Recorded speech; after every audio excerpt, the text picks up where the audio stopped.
প্ৰিয় সহকৰ্মীসকল, যোৱাকালি টিভি চেনেলবিলাকত বহুলভাৱে প্ৰচাৰিত এই এক্সিট পোল বুলি তেওঁলোকে নিৰ্বাচনৰ ফলাফলৰ যি পূৰ্বানুমান বহুলভাৱে প্ৰচাৰ কৰিছে, তাত যাতে আপোনালোকে মুঠেই হতাশ নহয়। মনত ৰাখিব, এই বৃহৎ বৃহৎ মিডিয়া গোষ্ঠীবিলাক সদায় বিজেপি চৰকাৰৰ অনুগ্ৰহ লৈ পেলাই তেওঁলোকে তেওঁলোকৰ ব্যৱসায় সাম্ৰাজ্য চলাই আহিছে।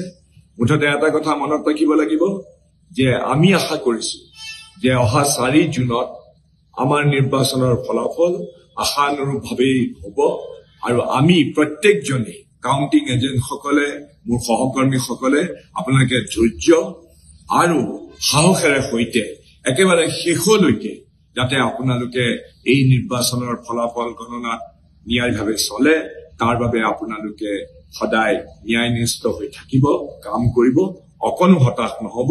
এয়াই মোৰ আপোনালোকৰ প্ৰতি আবেদন।